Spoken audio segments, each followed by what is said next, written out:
Selamlar. Trabzon hurmasından beraber aşıya başlıyorum. Önce aşımızı bir keselim. Çöğrümüzü bir keselim. Evet, buna da dilcikli bir aşı yapmayı düşünüyorum.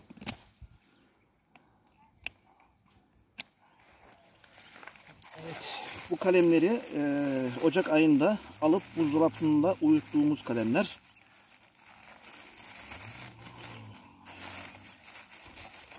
Bir tanesini seçelim. Şu güzel.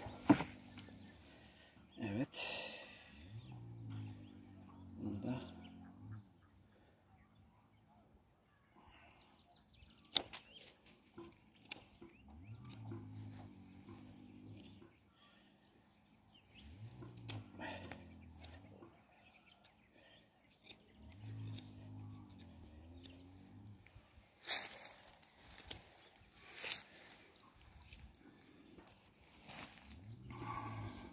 Evet.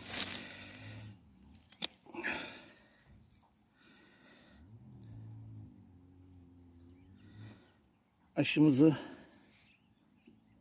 yapmak için dilciğimizi açıyoruz.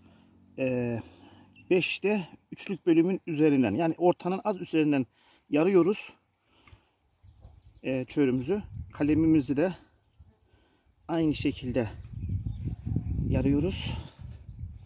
Gördüğünüz gibi. Ondan sonra da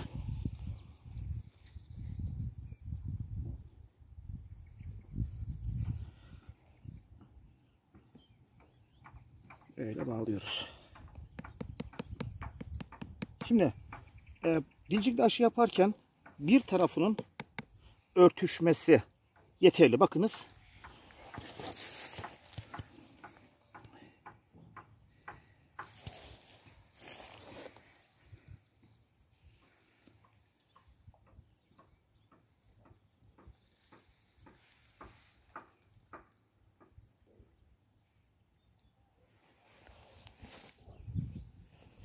Şimdi biz bunu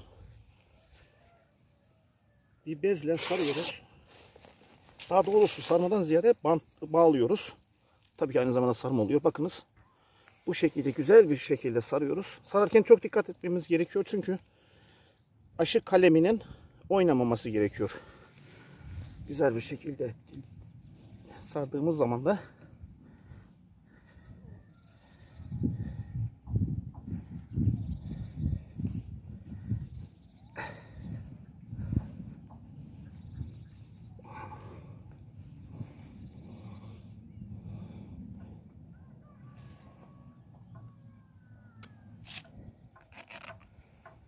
evet. Güzel şekilde bir bağlıyoruz. Sonra toprak sarımına geçeceğiz. Dur. 3. Şimdi toprak sarımına geçiyoruz dedik ve geçtik. Güzel bir şekilde, böyle sıkı bir şekilde, gene kalemimizi oynatmayacağımız şekilde bunu sarıyoruz.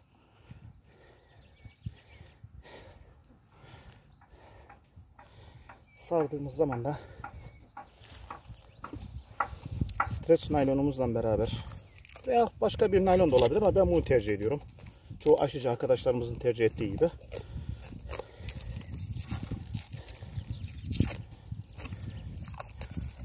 Evet, sarımımızı yapıyoruz güzel bir şekilde.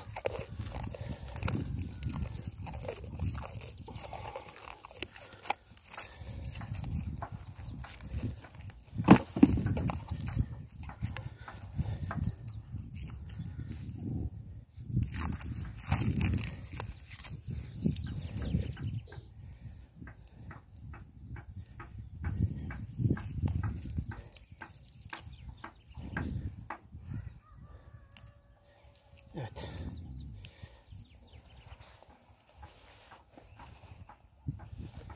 Nem kaybını önlemek için de sütla beraber tepesini böylece kapatıyoruz.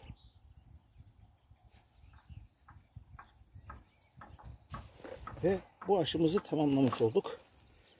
Dilerim tutar, dilerim meyve verir, herkes faydalanır. Saygılar.